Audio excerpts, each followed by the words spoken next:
Okay, so this video is Unit 11 review. We'll do numbers 5, 6, 7. So the first one, number 5 here, says find the area of this shaded region between the chord and the minor arc, and give your answer, again, exact form. So we don't want to multiply in pies. We want to avoid trig if we can. So let's take a look. Well, we know the radius is 8, so this guy's 8 too. We know that the angle here is a 90-degree angle. So this whole region is a sector. And then if we took away the area of the triangle, then we'd just be left with the original shaded region. So let's think of it like that. The area of the shaded is going to be the area of the whole sector minus the area of that triangle there. So the area of the sector is a percentage of the circle. It's 1/4 of the circle. 90 out of 360 times pi r squared. So let's see, that's 1/4.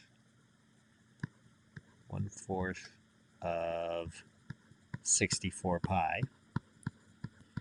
And 1/4 of 64 is 16, so this is 16 pi. And again, I don't want to multiply in the pi because I'm going for exact form. Okay. And then the area of the triangle, well, it's a right triangle, so the 8 is the base, and then that 8's the height. So it's 1/2 8 times 8, which is half of 64, which is 32. And so then the area of the shaded is just the big area, which is the sector, 16 pi, minus the triangle, which is 32. 16 pi minus 32.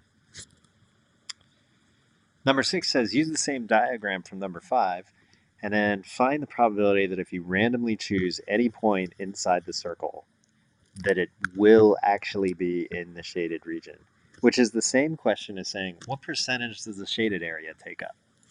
So in order to do that, probability of a point randomly ending up in the shaded region is going to be the shaded area divided by the total area. Well, the shaded area we figured out in the previous problem. It's 16 pi minus 32. The total area is the area of the circle, which is pi r squared, pi 8 squared. So when you type this into a calculator, just make sure you put the numerator in parentheses and the denominator in parentheses. Otherwise, it's only going to do the 32 divided by pi. And then it's just going to multiply in everything else. So let's get a calculator up here. We have, or you could also do this thing, the fraction. So you could do it 16 pi minus 32. Then you don't have to worry about parentheses. And then pi 8 squared. We type that in, we get that.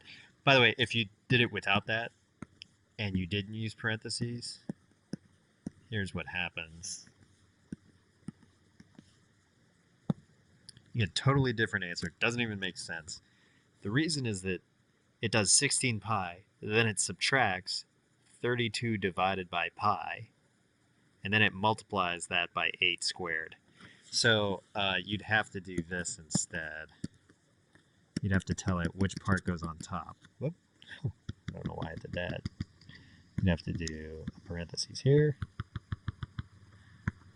insert a parentheses there, and you'd have to have the denominator in its own parentheses too. Then you'll get the same answer, 0.0908, blah, blah, blah. If you wanted it as a percentage, just multiply by 100. So it's about 9.0845. So the 4/5 rounds the 4 back up to a 5%.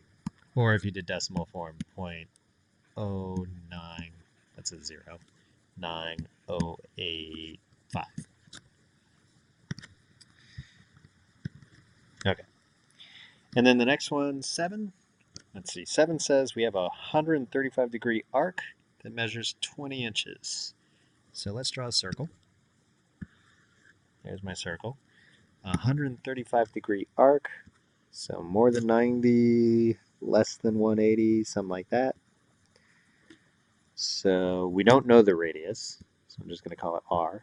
This is 135 degrees. And we know that the arc length is 20 inches. Right. We also know that it's 135 degrees as well. So that's the measurement.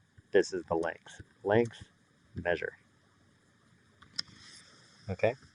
So we know that arc length is a fraction of the total circumference, and in this case, well, I'll write out the formula first. So it's whatever your angle is over 360. So it's a fraction of the circumference, 2 pi r. Okay.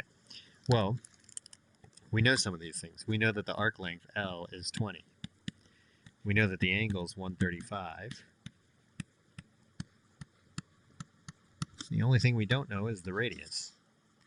So, I don't know, how do we want to simplify this? Why don't we multiply together this junk first so that we're just left with some number times r. So we get 20 equals, and if you do 135 over 360 times 2 pi, you get 2.35619 times r. And you can divide both sides by the 2 point whatever. And we end up with r is about 8.488. 8.488. Since the arc length was in inches, the radius was in inches. Okay, I hope that helps a little bit.